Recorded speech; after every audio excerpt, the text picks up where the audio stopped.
all under control now. The other thing that we can handle, we have control over, is the cell phone thing. So even texting, the text messages arrive and they make noises. So if you guys could power off, that would be helpful. Good morning. My name is Dylan Tabang.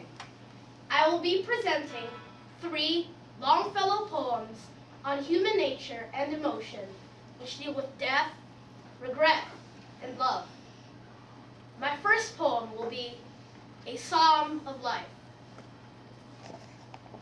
Tell me not, in mournful numbers, life is but an empty dream, for the soul is dead that slumbers, and things are not what they seem. Life is real, life is earnest, and the grave is not its goal. Dust thou art, to dust returnest, was not spoken of the soul. Not enjoyment and not sorrow is our destined end or way, but to act that each tomorrow finds farther than today. Art is long and time is fleeting, and our hearts, so stout and brave, still, like muffled drums, are beating funeral marches to the grave. In the world's broad field battle, in the bivouac of life, be not like dumb, driven cattle, be a hero in the strife. Trust no future, howe'er pleasant, let the dead past bury its dead. Act in the living present, heart within, and God o'erhead. Lives of great men all remind us we can make our lives sublime, and, departing, leave behind us footprints on the sands of time, footprints that perhaps another, sailing or like solemn main, a forlorn and shipwrecked brother, seeing shall take heart again. Let us then be up and doing, with a heart for any fate, still achieving, still pursuing. Learn to labor and to wait. The bridge. I stood on the bridge at midnight, as the clocks were striking the hour, and the moon rose o'er the city, behind the dark church tower. I saw her bright reflection in the waters under me, like a golden goblet falling and sinking into the sea.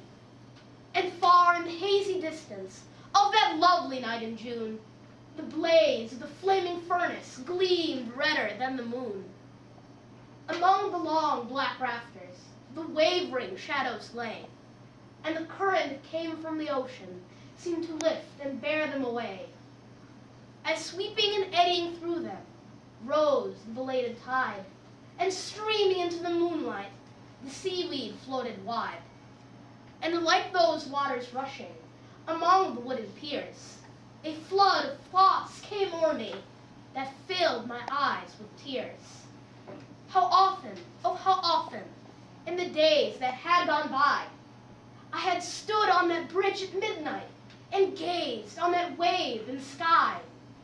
How often, oh how often, I had wished that the ebbing tide would bear me away on its bosom, or the ocean wild and wide.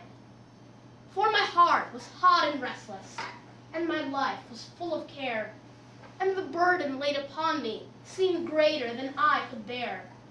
But now it has fallen from me, it is buried in the sea, and only the sorrow of others throws its shadow over me.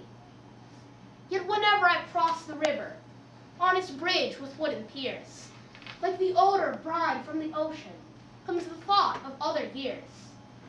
And I think how many thousands of care-encumbered men, each bearing his burden of sorrow, have crossed the bridge since then.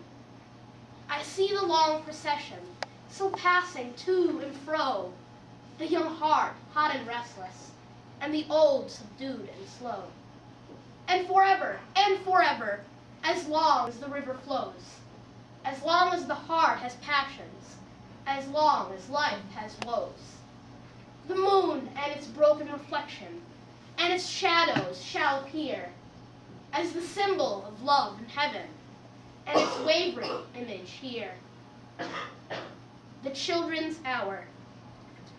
Between the dark and the daylight, when the night is beginning to lower, comes a pause in the day's occupations. That is known as the children's hour.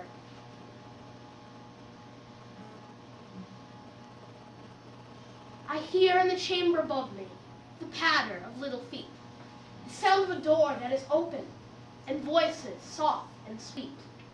From my study I see in the lamplight, descending the broad hall stair, grave Alice and laughing Allegra, and Edith with golden hair. A whisper, and then a silence, yet I know by their merry eyes they're plotting and planning together to take me by surprise. A sudden rush from the stairway, a sudden raid from the hall. By 3 doors left unguarded, they enter my castle wall. They climb up into my turret, or the arms and back of my chair.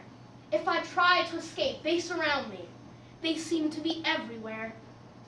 They almost devour me with kisses, their arms about me entwine, till I think of the Bishop of Bingen in his mouse tower on the Rhine.